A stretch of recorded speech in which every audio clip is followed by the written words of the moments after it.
आगाज करते हैं अहम खबर से। वज़ीर-ए-आज़म शहबाज शरीफ का एक रोज़ा दौरा बलूचिस्तान। शहबाज शरीफ ने सैलाब से मुतासरा इलाकों का फ़ज़ाई मुआयना किया। वज़ीर-ए-आज़म को सोहबतपुर में रिलीफ के कामों पर ब्रीफिंग भी दी जा रही है। वज़ीर-ए-आज़म का ये अहम दौरा है। वज़ीर-ए-आज़म आज जायज़ा ले रहे हैं कि पूरे बलूचिस्तान में इस वक्त सैलाब के बाद सूरत हाल क्या है। इस वक्त सोहबतपुर में मौजूद हैं बलूचिस्तान के एक रोज़ा दौरे। जब्बार साहब आएँ ज़रा बताएं। आपको बताएं कि वज़ीर-ए-आज़म एक रोज़ा दौरे पर पहुंचे हैं बलूचिस्तान, जहां पर आज उन्होंने सैलाब ज़दा इलाकों का फ़ज़ाई मुआयना किया। अपने दौरे के दौरान वो मुख्तलिफ़ इलाकों का इस वक्त मुआयना भी कर रहे हैं। 1 बिलियन 5,000 रुपये और ये 88% है जी सर। और बाकी कब कर दें? बाकी प्रोसेस जारी है सर हमारा, क्योंकि लोगों की जहाँ मोबिलाइजेशन थोड़ी सी स्लो है, तो आपको मालूम है थोड़ा कनेक्टिविटी का इशू था, लेकिन अब काफ़ी स्पीड अप है सर। जो हाउसेस, बस यही है सर, उन्होंने ब्रीफ रखा है इस दफ़ा। हाउसेस जो डैमेज हुए हैं सर, उसके लिए इस्लामाबाद से प्लानिंग मिनिस्ट्री की हमारी तकरीबन डेली एहसन इकबाल साहब, कभी आप करते हैं तो मोस्टली एहसन इकबाल साहब की मीटिंग है और वो फाइनल स्टेजेस में हैं फॉर डिसबर्समेंट। तो डाटा भी हमारा सर जो कंप्लीट कन्वेड है, उनको थोड़ा बस रह गया है, जो कि हम इंशाल्लाह एक हफ़्ते के अंदर, वो भी इन एरियाज़ में है जहाँ पे पानी खड़ा होगा, वो हम नहीं हो सकेगा फाइनल, लेकिन बाकी हमारा क्लियर है सर।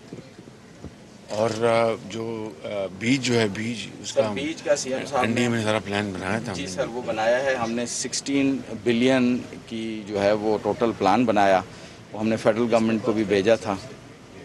जी सर, तो उसमें पहली किस्त के लिए कुछ सीएम साहब ने भी अप्रूवल दी, कुछ हमने आपको रिक्वेस्ट की थी सर। जो 10 बिलियन आपने अनाउंस किए थे, वो भी रिक्वेस्ट सीएम साहब की तरफ से हमने भेजी है कि वो हमें मिल जाए, तो हम अपनी वो रिक्वायरमेंट सर जो है वो एहसन इकबाल साहब मैंने कहा था मीटिंग करें, और इसकी जो मीटिंग की है वो डेली कर रहे हैं सर मीटिंग, और इसको फाइनलाइज क्रिस्टलाइज कर रहे हैं। कब करेंगे फाइनलाइज इसको? सर 2 दिन का मैंने आज सुबह पीडीएमए के डीजी ने बताया कि 2 दिन में, क्योंकि वो भी देना है सीट तो फौरी तौर पर देना है टाइम पर out of. Sir daily basis पे मैं मीटिंग अटेंड करता हूँ, तो 25th उन्होंने रखा कि 25th को मीटिंग करें सर वहाँ इस्लामाबाद में, तो तब फाइनल करेंगे 25th को। Yes sir. ठीक। सब टेंट कितने मिलते हैं सर? इस डिस्ट्रिक्ट में तो पूरे बलूचिस्तान में आपको 1 लाख से ज़्यादा टेंट्स हमने तकरीबन से डिस्ट्रीब्यूट किए हैं। एक सीएम साहब भी बैठे हुए, जो मुझे इंडिविजुअल शिकायतें मिली हैं, जो धूप में बैठे हैं उन्हें कम मिलता है, जो छाँव में बैठे हैं उनको ज़्यादा मिलता है।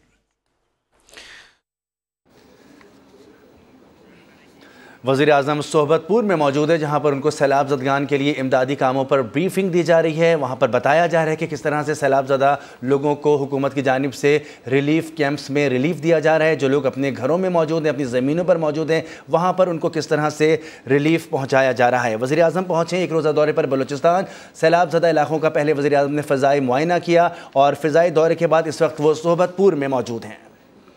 बलूचिस्तान और बाकी अकाबरीन आज सोबतपुर हम दोबारा हम सब आए हैं। ये इलाका बलूचिस्तान में चंद दूसरे इलाकों के साथ बेपनाह मुतासर हुआ है और बहुत ज़्यादा यहाँ पर तबाही हुई है। पानी हर तरफ खड़ा है, अभी भी खड़ा है, और गो के जिस तरह चीफ सेक्रेटरी ने बताया कि पानी का लेवल कम हुआ है, लेकिन अभी भी पूरे इस इलाके में पानी फैला हुआ है। जहाँ तक जो 25,000 रुपये की जो तकसीम जो हो रही थी, वो 80%, 85%, 86% वो मुकम्मल होगी, और बलूचिस्तान में 5 अरब रुपये तकसीम किए गए। उन घरानों को 25,000 रुपये फ़ी घराना जो कि सैलाबी पानी से मुतासर हुए हैं। इसी तरीके से बिजली के जो बिल हैं इन इलाकों के लिए, उसको भी हमने उनको बंद करवा दिया। पिछले 2 महीनों से बिजली के बिल चार्ज नहीं हो रहे 300 यूनिट्स तक। और इसी तरीके से जो बीज का मामला है वो तैयारी की हुई है सूबे की हुकूमत ने भी, और वफाक ने भी बैठ के इसकी मुशावरत के साथ इसकी तकसीम फ़ौरन शुरू हो जाएगी इंशाअल्लाह। इसके अलावा जो पानी खड़ा है, मुझे उसकी बड़ी वरी है, इसलिए कि वहाँ पर वाटर बॉर्न डिजीज़ और ये दूसरी जो बीमारियाँ वो फैल रही हैं, उसका बहुत नुकसान हो सकता है। हमें उसके लिए पूरी तेज़ रफ्तारी से उसके लिए रोकथाम के लिए इंतज़ाम करने चाहिए। तो मैं चीफ मिनिस्टर साहब को गुजारिश करूँगा कि इसके लिए कोई प्लान बनाएं। अगर डी वाटरिंग पम्प्स और लगाए जाएं, पानी को उसका अखराज का क्या तरीका, कहाँ उसको आपने फेंकना है, इसके ऊपर बैठ के एक्सपर्ट्स बैठ के कोई तय करें, ताकि इसी तरह पानी रहा तो ये रफ्तार तो अगले कई महीनों ये पानी जो है नहीं जाएगा और इससे बड़ा नुकसान हो जाएगा। तो मेरी आपसे गुजारिश है, मैं एहसन इकबाल साहब को आज ही कहूँगा कि वो चीफ मिनिस्टर साहब बलूचिस्तान और चीफ मिनिस्टर साहब सिंध से भी रब्ता कायम करें और कोई एक्सपर्ट के साथ बैठ के कोई तय करें कि क्या तरीका है कि इस पानी को जल्द से जल्द इसका हम अखराज किस तरह मुमकिन है। तो ये बहुत बड़ा चैलेंज है। इसके लिए हमें पूरी अपनी तवानाइयाँ इसके ऊपर मरकूज़ करनी चाहिए। पीने के पानी का आपने अब जो मैंने प्रेजेंटेशन ली है उसमें आपने खातर का इंतज़ाम कर दिया, उसका बहुत शुक्रिया आपका वज़ीर आला साहब, आपका और आपकी टीम का, चीफ सेक्रेटरी साहब का, आप सबका शुक्रिया। अख्तर मंगिल साहब ने एक बड़ा पर्टिनेंट सवाल उठाया है धूप और छाँव का। इसको मैं तो नहीं समझ सका, मगर जो समझ गए हैं वो उसका हल ढूंढे। बिल्कुल ये धूप में क्यों अपना फ़र्क मामला और है, और ये शिकायत हमें नहीं मिली तो बारकैफ मैं आप सबका शुक्रगुजार हूँ। और इसके लिए कमिश्नर साहब कहाँ हैं? कमिश्नर साहब आइए। कमिश्नर साहब आपको एक दो टास्क दे गया था सर। ये पटफीडर कैनाल तो कहते चल पड़ी है अब। जी सर। तो ये पानी उसमें डिस्चार्ज नहीं हो सकता? ये एर्दीन कैनाल में हम करते हैं तो सर। पानी पीने का है जो कपट फीडर से जा रहा है। नहीं साइड पे वहाँ पर वो ड्रेन है सर, उसी में हम कर रहे हैं। एर्दीन ड्रेन जी उसी में हम कर रहे हैं, डिवाटरिंग कर रहे हैं। जी हाँ बिल्कुल कर रहे अभी भी पानी बहुत खड़ा है। थोड़ा ज़्यादा कर हैं। जी हाँ और अगर डी वाटरिंग सेट लगाए जाए उसका कुछ उसका आउटलेट उसका कोई एक्चुअली सर ये वाटर शीट्स हैं, जब तक ये ब्रेक नहीं हुए हैं सर तब तक हम इसी तरह डिवाटरिंग कर रहे हैं जो हम कर रहे हैं। जब ये वाटर शीट ब्रेक हो जाएंगे, इसके जो ये लट हम कहते हैं, ये जो ऊपर आ जाएंगे, यही पानी किसानों को इनके अपने फसलों के लिए काम आएगा सर। तो हम इंतजार कर रहे हैं कि sir as soon as possible जिस तरह हो रहा है सर। ब्रीचेज हमने बंद कर दिए सर, जो ब्रीचेज थे हमारे, पानी तो मेन हमारा वहीं से आ रहा था सर। और स्कूल का जो आपने बताया था सर, स्मार्ट स्कूल का क्या किया? स्मार्ट स्कूल सर जो कहते हैं PC1 अभी आइडेंटिफाई भी हो गया सर। पहले डी वाटरिंग कराया सर उसका, उसमें भी पानी बहुत जमा था सर। अच्छा। उसको सारा डी वाटरिंग कराया सर और उसको ठीक ठाक करके सर अभी PC1 हम पहले सबमिट कर चुके हैं। तो एज सुन एज पॉसिबल जैसे ही मैं आ जाएगा सर बाकी हम कर देंगे। इसको फौरी तौर पर कराते हैं, इसको और फुटिंग में कराएं और इसको 1 महीने में इसको अब क्यों 2 महीने का टारगेट हमने रखा है सर से, उसको मुकम्मल करना है। बिल्कुल हमने स्टार्ट ही डी वाटरिंग वहीं से स्टार्ट की। बड़ी मेहरबानी ji sir, thank you very much ji, बहुत शुक्रिया। आपको बताएं कि इस वक्त सैलाब मुतासरीन की रिलीफ और बहाली के इकदाम का जायज़ा लिया जा रहा है। शहबाज शरीफ इस वक्त सोबतपुर में मौजूद हैं, जहां पर उनको ब्रीफिंग भी दी गई। ब्रीफिंग में उनको बताया गया कि सैलाब से मुतासरा 5 अजला के लिए मशीनरी काम कर रही है। वज़ीर आज़म की हिदायत पर अगस्त और सितंबर के बिजली के बिल नहीं लिए गए हैं, जबकि प्राइम मिनिस्टर का कहना था कि यहाँ बहुत तबाही हुई है, इसके लिए इकदाम करने की ज़रूरत है। आगे बढ़ेंगे, आपको बताएं ज़िमनी इंतखाबात में कामयाबी, गैर आइनी इक़दाम का लाइसेंस नहीं, इस्लामाबाद पर चढ़ाई की कोशिश की तो मुंह तोड़ जवाब दिया जाएगा। वफाकी वज़ीर दाखिला ने खबरदार कर दिया, कहा इमरान खान ने लॉन्ग मार्च से हुकूमत ख़त्म करने का कल्चर रोशनास कराया तो फिर इलेक्शन नहीं जत्थे की तैयारी होगी। बताया कि बिजली की कीमतों में इजाफे ने तहरीक इंसाफ को फ़ायदा पहुँचाया। इलेक्शन जो है वो जीते हैं, हरगिज़ ये मुराद नहीं है कि आपको किसी गैर आइनी या गैर कानूनी जो है वो अमल का जो है वो लाइसेंस मिल गया है। आपने जथा कल्चर को प्रमोट करते हुए अगर आपने लॉन्ग मार्च या इस्लामाबाद पे चढ़ाई का फैसला किया तो आपको बहुत मुंह तोड़ जवाब दिया जाए। इस्लामाबाद पे चढ़ाई करके आपने अगर हुकूमतों को ख़त्म करने का कल्चर रोशनास करवाया तो मेरी बात ये लिख लें कि फिर इलेक्शन नहीं, फिर जथे की तैयारी होगी। फिर आप भी तैयार रहें कि अगले फिर 6-8 माह बाद फिर आपको भी एक जथे का सामना होगा। इलेक्शन अगर हासिल करने हैं तो टेबल पे आए। 15 से 20 हज़ार वोट तो आपको जो है वो वापडा के बिलों की वजह से पड़ गया है। सूबाई हुकूमतों की वजह से भी जो है वो आपको जो है वो मदद मिली है। इमरान खान की एहतसाब अदालत में पेशी, सहाफ़ियों का लॉन्ग मार्च से मुतालिक सवाल, अगर लॉन्ग मार्च के नतीजे में मार्शल लॉ लग गया तो क्या होगा? सहाफ़ी के सवाल पर इमरान खान ने कहा, फजल रहमान के लॉन्ग मार्च से तो मार्शल नहीं लगा था। इमरान खान से मजीद क्या सवाल हुए ये भी बताएंगे, लेकिन आपको बताएं कि इमरान खान की एहतसाब अदालत में पेशी, सहाफ़ियों का लॉन्ग मार्च से मुताल्लिक सवाल। खान साहब, लॉन्ग मार्च की बर्दाश्त में अगर मार्शल लॉ लग गया तो ये तैयारियां भी सुनने में आ रही हैं, क्या कहेंगे? ऐसे हालात अगर बन गए, क्या रिस्पॉन्स होगा? फजल रहमान की लॉन्ग मार्च में मार्शल लॉ लगा। जी सोहेल, अपडेट कीजिए इस हवाले से। देखिए, इमरान खान आज पेश हुए थे स्पेशल जज सेंट्रल की अदालत में और उसके बाद साथियों ने उनसे लॉन्ग मार्च से मुताल्लिक सवाल किया। ज्यादा गुफ्तगू तो उन्होंने नहीं की मीडिया से, लेकिन जब उनसे पूछा गया कि आप लॉन्ग मार्च करने जा रहे हैं, इससे कुछ भी नतीजा निकल सकता है, और जैसा कि कहा जा रहा है कि ऐसी सूरत हाल जब सियासी तौर पर डेवलप होती है तो उसमें कई बार मार्शल लॉ भी लगे हैं, तो क्या अगर ऐसा हो गया तो फिर आप क्या करेंगे? तो इस पर इमरान खान ने मौलाना फजल रहमान का ही नाम लिया एक बार फिर, और ये जवाब दिया बस कि मौलाना फजल रहमान ने भी लॉन्ग मार्च किया था हमारे दौर में, जैसा कि वो हर बार उनका मार्च का हवाला देते हैं। तो उन्होंने कहा कि मौलाना फजल रहमान के मार्च के वक्त तो मार्शल लॉ नहीं लगा था। बस इतना ही उन्होंने जवाब दिया है, ज्यादा उन्होंने आज मीडिया से गुफ्तगू नहीं की। उनके साथ जो ठीक है, अपडेट करने के लिए शुक्रिया सोहेल।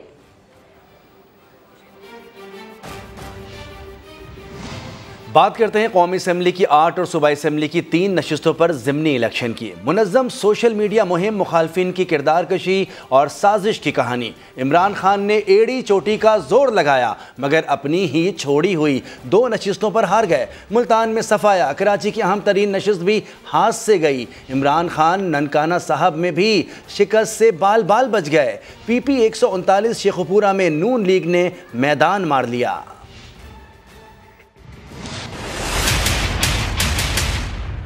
इमरान खान की मकबूलियत के दावे धरे के धरे रह गए। अपनी ही नशिस्तें तहरीक इंसाफ के लिए बचाना मुश्किल हो गया। मुनज़्ज़म सोशल मीडिया मुहिम, मुखालफिन की किरदार कुशी और साजिश की कहानी। बड़ी साजिश हुई है, बस सिर्फ खेलना है इसके ऊपर। साजिश अमेरिका के अंदर तैयार हुई। साजिश की कहानी किसी काम ना आई। खान साहब ने इल्जाम भरपूर इलेक्शन मुहिम चलाई, एड़ी चोटी का जोर लगाया, लेकिन कराची और मुल्तान में कौमी असम्बली की अपनी ही नशिस्त पर करारी शिकस्त का सामना करना पड़ा। एक तरफ PP के भंगड़े थे तो दूसरी तरफ इंसाफ हाउस में सन्नाटे थे। ये फर्क साफ आया है। तहरीक इंसाफ का दफ्तर चीख चीख कर कह रहा है, हाँ मैं हार गया। NA 157 मुल्क हाथ से गई। सवाल ये है कि खान साहब इस शिकस्त पर अपने कारकुनान को क्या जवाब देंगे? ज़िमनी इलेक्शन में तीर चल गया। बड़े बड़े दावे करने वाले इमरान खान को कराची वालों ने मुस्तरद कर दिया। NA 237 में इमरान खान को शिकस्त का मुंह देखना पड़ा तो मुल्तान में साबिक वज़ीर ख़ारजा शाह महमूद कुरैशी की बेटी मेहरबानो को अली मूसा गिलानी ने हरा दिया।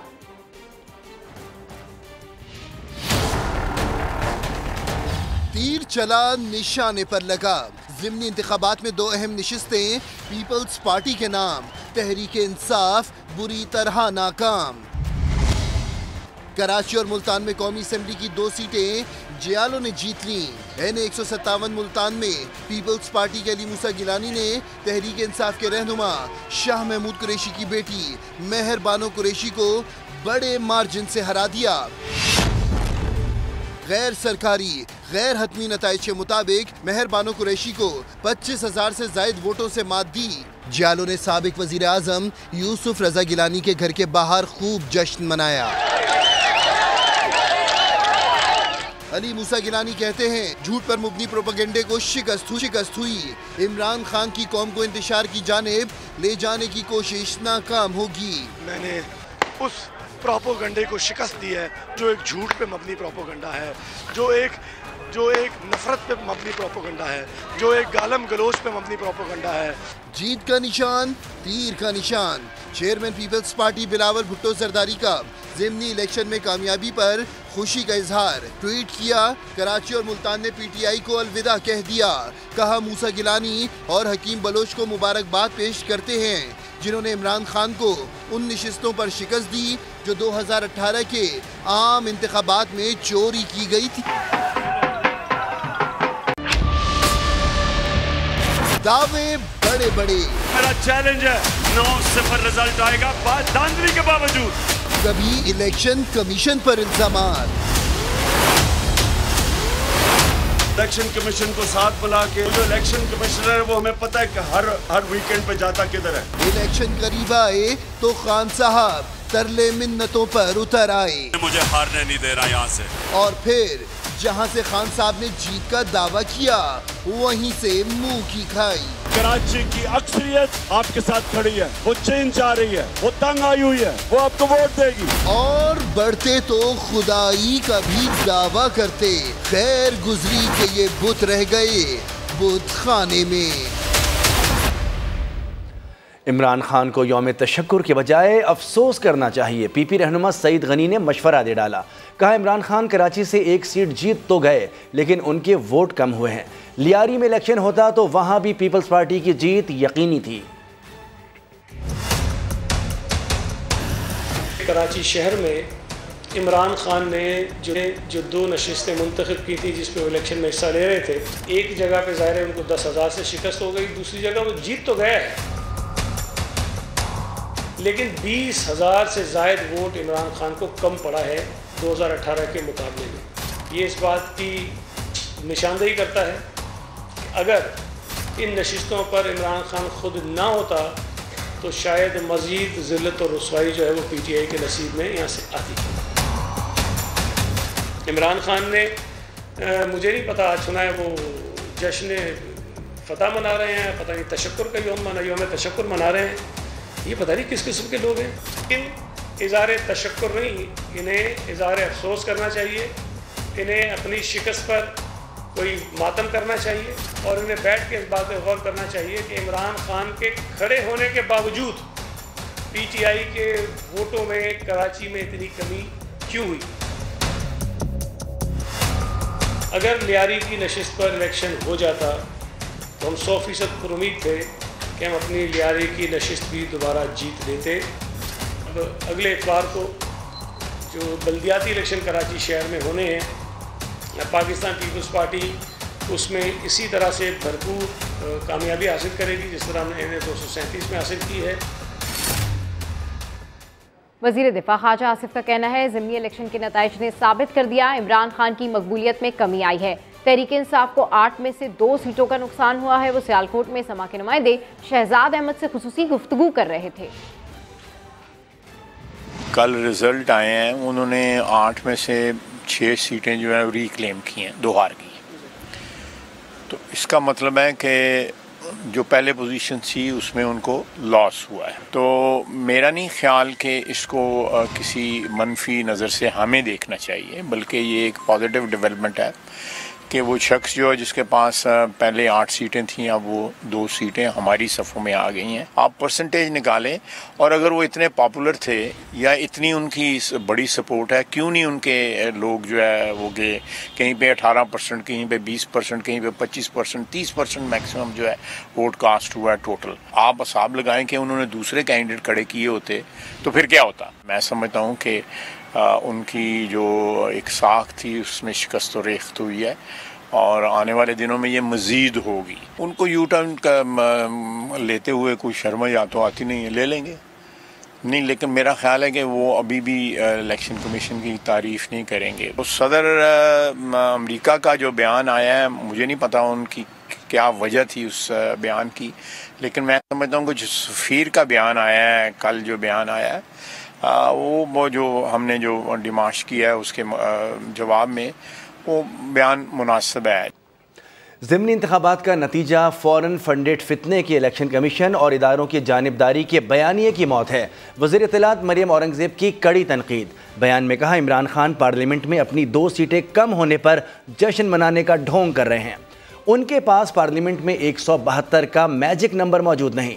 मज़ीद 2 सीटें हार कर इमरान खान पार्लियामेंट और हुकूमत को डिक्टेट नहीं कर सकते। सड़कों पर यलगार और वफाकी दारुल हुकूमत पर हमला करके हुकूमत नहीं गिराई जा सकती। मरियम औरंगज़ेब ने सवाल उठाया कि एब्सोल्युटली फ्रॉड, क्या आप भी प्रेस कॉन्फ्रेंस में चीफ इलेक्शन कमिश्नर से इस्तीफ़ा मांगेंगे? फॉरेन एजेंट, क्या आप भी न्यूट्रल्स के खिलाफ तकरीर करेंगे? PTI 1 मैन पार्टी बन चुकी है जिसके पास कोई उम्मीदवार नहीं। पेशावर में ज़िमनी इलेक्शन के दौरान पीटीआई कारकुनों ने खुलेआम फायरिंग की, लोगों को भागकर जान बचानी पड़ी। बशीराबाद में पोलिंग स्टेशन के करीब समा के कैमरामैन से कैमरा छीनने की कोशिश की गई। इस हवाले से आप ये रिपोर्ट देखिए। फायरिंग, गुंडागर्दी और हाथापाई, केपी हुकूमत खिलाड़ियों को रोक ना पाई। पेशावर N31 बशीराबाद में पीटीआई कारकुनान मुखालफिन को भगाने के लिए हवाई फायरिंग करते रहे, लोगों ने भागकर जान बचाई। इससे पहले पेशावर के ही 2 पोलिंग स्टेशनों पर सियासी जमातों के कारकुनान में कशीदगी के बाद कारकुन जख्मी हो गया। पुलिस ने 2 अफराद को गिरफ्तार कर लिया। मर्दान में तहरीक इंसाफ के अरकान की जानिब से ज़ाब्ते अखलाक की खिलाफ वर्जी की जाती रही। सैनिटर्स और MPA प्रोटोकॉल के साथ पोलिंग स्टेशनों में दाखिल हुए और पोलिंग अमले से मालूमात लेते रहे। 4 सद्दा के N24 उमरजई में 5 मुसल्लह अफराद को गिरफ्तार करके थाने मुंतकिल कर दिया। और मंडियों की बेहतरी के 5 साला मंसूबे में बुज़दार सरकार की नाकिस कारकर्दगी, पंजाब हुकूमत को करोड़ों डॉलर्स का नुकसान हो गया। वर्ल्ड बैंक ने मुकर्ररा अहदाफ पूरा न करने पर 14 करोड़ डॉलर्स रोक लिए। उस्मान अलीम से मजीद तफसील हासिल करते हैं। जी उस्मान अलीम, क्या तफसीलात हैं? जी बिल्कुल, बुज़दार सरकार और गुज़िश्ता हुकूमत की एक और नाअहली सामने आ गई है। पंजाब की ज़रूरी इजनात की बेहतरी और मंडियों को मुस्तहकम करने के लिए जो 5 साला मनसूबा था, इसमें नाकिस कारकर्दगी पर करोड़ों डॉलर का नुकसान जो है वो देखने में नजर आया है। वर्ल्ड बैंक ने मंसूबे में मुकर्ररा अहदाफ पूरे ना करने पर 14 करोड़ डॉलर जो है वो रोके और 30 करोड़ डॉलर के मंसूबे के लिए सिर्फ 16 करोड़ डॉलर ही जो है वो मिल सके।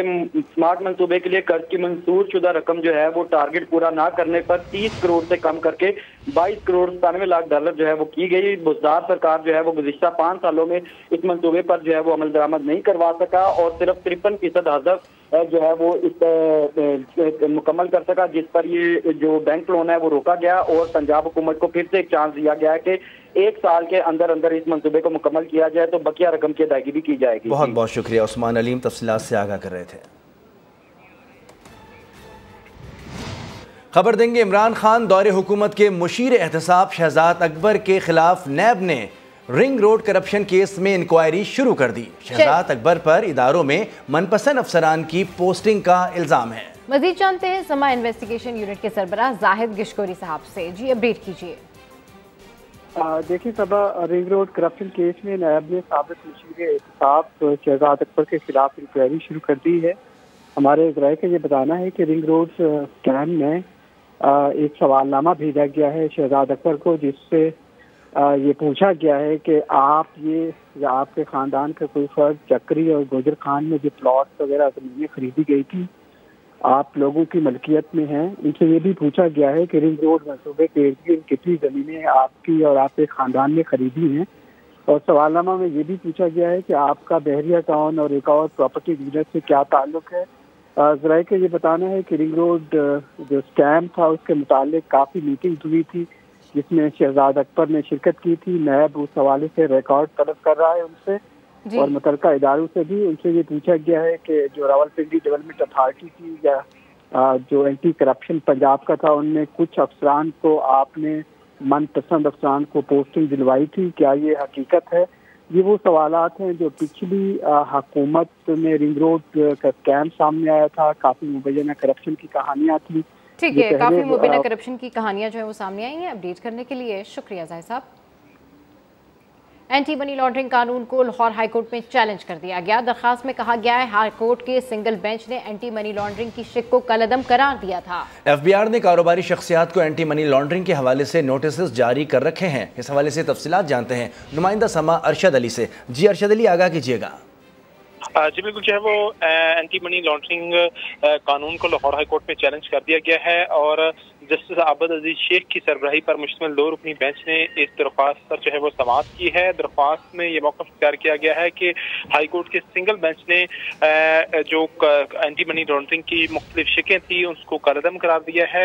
हक़ाइक़ के बरक्स जो है वो सिंगल बेंच ने फैसला दिया है। अदालत जो है वो उस फैसले को कलअदम करार दे और एंटी मनी लॉन्ड्रिंग की जो शिकें हैं उसको बहाल करने के अहकाम जारी करे, जिस पर अदालत ने कार्रवाई करते हुए FBR को नोटिस जारी करते समाअत जो है वो 15 नवंबर तक के लिए मुलतवी कर दी है। जी, अपडेट करने के लिए शुक्रिया। और अभी आपको बताएं, फाइनेंशियल एक्शन टास्क फोर्स का इजलास 20 अक्टूबर को तलब। पाकिस्तान का नाम ग्रे लिस्ट से निकालने से मुताल्लिक फैसला होगा। मनी लॉन्ड्रिंग, टेरर फाइनेंसिंग के खिलाफ ठोस इक़दामात पर पाकिस्तान को रिलीफ मिलने का इम्कान है। FATF प्लेनरी का इजलास 2 रोज़ पेरिस में जारी रहेगा। सिंगापुर के राजा कुमार सदारत करेंगे। वज़ारत ख़जाना हुकाम के मुताबिक पाकिस्तान FATF एक्शन प्लान के तमाम 34 नुकात और एशिया पैसिफिक ग्रुप के भी 40 में से 38 नुकात पर अमल कर चुका है। FATF और एशिया पैसिफिक ग्रुप के माहिरीन का मुश्तरका वफ्द पाकिस्तान का दौरा भी कर चुका है। ऑन साइट विजिट के दौरान मनी लॉन्ड्रिंग और टेरर फाइनेंसिंग के खिलाफ अमली इक़दामात का जायज़ा लिया गया। FATF प्लेनरी इजलास में पाकिस्तान के ऑन साइट विजिट की रिपोर्ट पेश की गई। इमरान खान ने हुकूमत ने मुआशी मसाइल खड़े किए। हमने सियासत के बजाय रियासत बचाने का फैसला किया। वज़ीर ख़जाना इसहाक डार का अमरीकी नशरियाती इदारों को इंटरव्यू। IMF से मुज़ाकरात में कहा है कि कर्ज वक्त पर अदा करेंगे, मुमकिन हुआ तो रूस से तवानाई दरामद कर सकते हैं। पाकिस्तान तमाम कर्जे वक्त पर अदा करेगा। डॉलर असल कदर में लाने से महंगाई कम होगी। पाकिस्तान रूस से तवानाई दरामद कर सकता है। वफाकी वजीर खजाना इसहाक डार का वॉइस ऑफ अमेरिका को खसूसी इंटरव्यू। कहा, मुल्क में माशी मसाइल की जिम्मेदार इमरान हुकूमत थी। तारीखी महंगाई में ज्यादातर हिस्सा दरामद शुदा अशिया का है। उन्होंने कहा कि हमने सियासत की बजाय रियासत बचाने का फैसला किया, जिसकी कीमत अदा करनी पड़ रही है। IMF पर बात करते हुए इसहाक डार ने बताया कि अपने हालिया दौरे अमेरिका में मालियाती इदारे की गलत फहमी दूर कर दी है और पाकिस्तान तमाम कर्जे बर वक्त अदा करेगा। उन्होंने कहा कि तवानाई ज़रूरियात पूरी करने के लिए अगर रूस से तेल उसी कीमत पर मिलता है जिस पर भारत हासिल कर रहा है, तो पाकिस्तान रूस से तवानाई दरामद कर सकता है, जिस पर मगरिब को कोई एतराज़ नहीं होगा। पाकिस्तान में सैलाब और उसकी तबाहकारियों से मुतालिक सवाल पर इसहाक डार ने कहा कि आलमी मालियाती इदारों ने पाकिस्तान में शदीद बारिशों से आने वाले हालिया सैलाब से 32 अरब 40 करोड़ डॉलर के नुकसान का तखमीना लगाया है और पाकिस्तान को अपने बुनियादी ढांचे को पहुँचने वाले नुकसान की तामीर नौ के लिए तकरीबन 16 अरब डॉलर दरकार होंगे।